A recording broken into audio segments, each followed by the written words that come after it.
Good evening, नमस्कार मेरे साथियों। मैं कृष्णा उपाध्याय अनफिल्टर्ड कृष्णा में आप सभी का हार्दिक स्वागत करता हूं। वर्तमान में मैं दिल्ली आया हुआ था तो मैंने सोचा क्यों ना कुछ बातें दिल्ली को लेकर के करी जाएं। जैसा आप सभी जानते हैं, दिल्ली हमारे देश की राजधानी है। यह राजधानी 1911 में कोलकाता से स्थानांतरित करके दिल्ली बनाई गई थी। जब देश आज़ाद नहीं हुआ था तब अंग्रेज़ों ने कोलकाता से शिफ्ट करके नई दिल्ली को भारत की राजधानी घोषित करी थी, जो आज भी हमारी राजधानी के तौर पर स्थित है। तो जैसा आप सभी जानते हैं कि दिल्ली वैश्विक मानचित्र पे यूँ कहें कि पॉलिटिकली, डिप्लोमेटिकली, इकोनॉमिकली, सोशली सभी सारे ग्राउंड्स पे विश्व की नज़र में रहता है। क्योंकि भारत सबसे उभरती हुई शक्ति है। हम विकसित देशों में से सबसे आगे तरक्की कर रहे हैं। वैश्विक इकोनॉमी की बात करें तो 6वें या 5वें पायदान पे हैं, और जैसा कि लक्ष्य है कि हम 2030 तक विश्व की तीसरी सबसे बड़ी अर्थव्यवस्था भी बन सकते हैं। ऐसे में दिल्ली, जो कि देश की राजधानी, उसके बारे में बात करना लाजमी है और करना भी चाहिए। कुछ बातें दिल्ली की पॉलिटिकली करी जाएं, राजनीतिक तौर पे करी जाए तो दिल्ली यूनियन टेरिटरी है, एक केंद्र शासित प्रदेश है। यहाँ से 70 विधानसभाएं हैं, 7 लोकसभा सीटें हैं।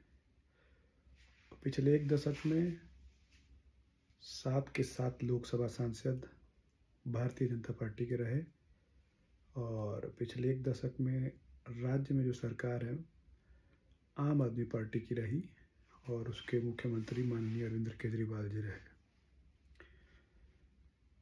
तो जब दिल्ली में विश्व के सारे वैसे देश जहाँ से कि भारत प्रत्यक्ष या अप्रत्यक्ष तौर पे अपने व्यापार, अपने राजनयिक संबंधों को स्थापित कर रखा है, उन देशों के हाई कमीशंस के मुख्यालय, हेडक्वार्टर्स भी यहाँ पे स्टैब्लिश्ड हैं।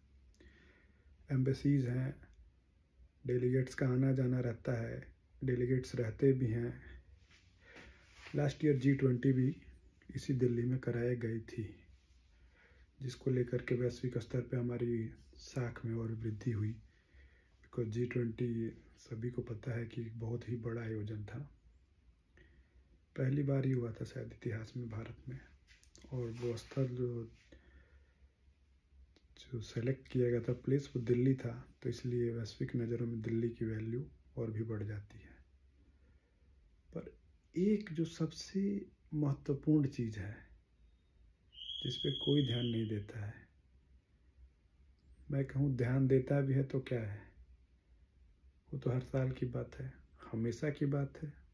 नॉर्मलसी में भी जो चीज़ें ध्यान यूज टू हैं, जो लोग यहाँ रहते हैं वो तो यहाँ के यूज टू हैं, पर जब भी आप कभी गांव से, किसी पहाड़ी जगहों से, किसी जो असली का भारत है आज भी, वहाँ से जब दिल्ली की तरफ बढ़ेंगे तो दिल्ली की जो सुबह होगी वो आपको एहसास कराती कि आप दिल्ली में हैं और आप अपने घर से दूर हैं। मैं ऐसा क्यों कह रहा हूँ? क्यों, जब आप सुबह जगेंगे तो आप खुद एहसास कर सकते हैं कि दिल्ली का माहौल क्या है, दिल्ली की आबो हवा कैसी है। जिस दिल्ली में आने के लिए लोग राजनीतिक तौर पे वो अथक परिश्रम करते हैं, वर्षों वर्षों तक पैदल चलना, कई चीज़ें करना, ताकि वो दिल्ली लुटियंस की दिल्ली में एक निवास मिल सके, एक सांसद बन सके, लोकसभा में बैठ सकें, राज्यसभा में बैठ सकें। क्योंकि दिल्ली में हमारे देश का कानून बनता है, दिल्ली में हमारे देश का सर्वोच्च न्यायालय है, दिल्ली में हमारे देश की प्रथम नागरिक बैठते हैं, दिल्ली में प्रधानमंत्री जी बैठते हैं। तो ये सारी जो भी भारत की मुख्य चीज़ें हैं वो दिल्ली में ही स्थित है। पर जो सबसे महत्वपूर्ण चीज़ है, ज़िंदगी जीने के लिए क्या चाहिए लोगों को? हवा और पानी। तो दिल्ली की आबो हवा और पानी के बारे में कुछ चीज़ें, कुछ आंकड़े जो हैं मैं आपको बताना चाहूँगा। आज से ठीक 4 दिन पहले की ये न्यूज़ देखें। Grab for hardly enforced, supreme court questions Delhi government on air pollution crisis.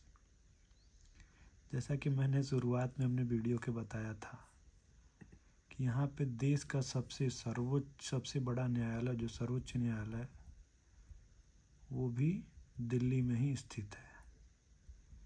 तो आप देख सकते हैं कि दिल्ली गवर्नमेंट को पॉल्यूशन, शुद्ध रूप से कहें तो आपको जो हवा, जो कि ज़िंदगी जीने के लिए प्राइमरी चीज़ों में से आती है, हवा और पानी, उसकी क्वालिटी को लेकर के सुप्रीम कोर्ट दिल्ली की गवर्नमेंट से क्वेश्चन कर रही है।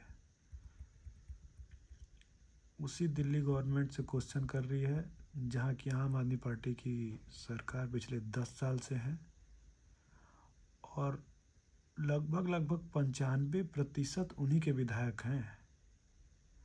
अगर टोटल विधानसभा सदस्यों की संख्या देखें 70, तो लगभग 95%, मतलब 64 या 65 के आसपास उनके MLAs हैं। अब ये अगली हियरिंग 5 दिसंबर को होनी थी।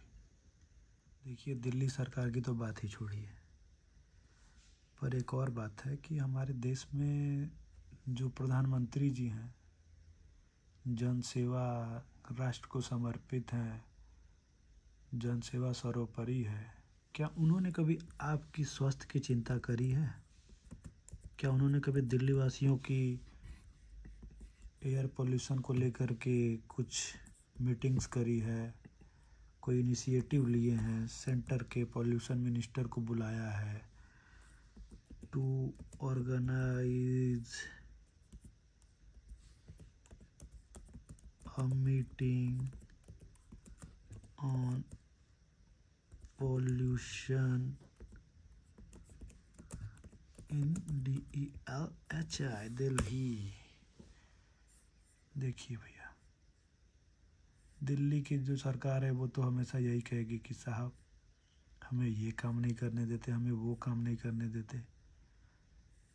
अरे भैया, क्या करें? जब काम नहीं करने दे तो रिजाइन कर दो, राजनीति छोड़ दो। Prime minister chairs high level task force meeting on combating air pollution in Delhi. ये 11 अक्टूबर 2024 की है। उसके बाद उसके पहले अगर एक बार देखा जाए, यहाँ फिल्टर लगाते हैं,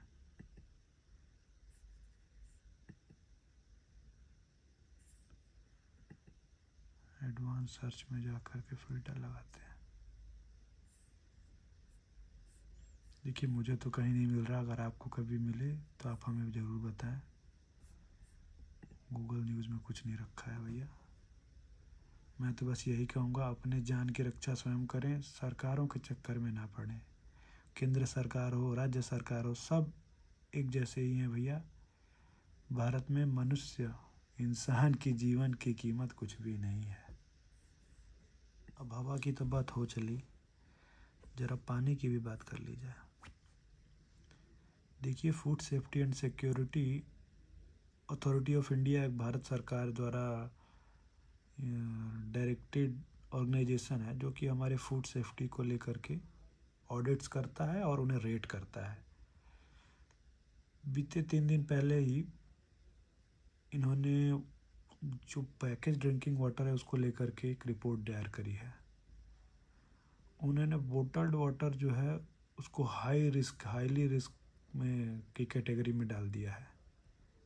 और आप सभी को पता ही है कि जैसे ही हम कभी घर से बाहर निकलेंगे, हम आप कोई भी हो, तो पानी पीने से बचते हैं इन द सेंस कि हम ये सोचते हैं कि भैया पैकेज्ड वाटर ले लो, मिनरल वाटर लें। पर ये देखें, ये रिपोर्ट क्या कहती है, ये हाई रिस्क फूड बता रही है इनको।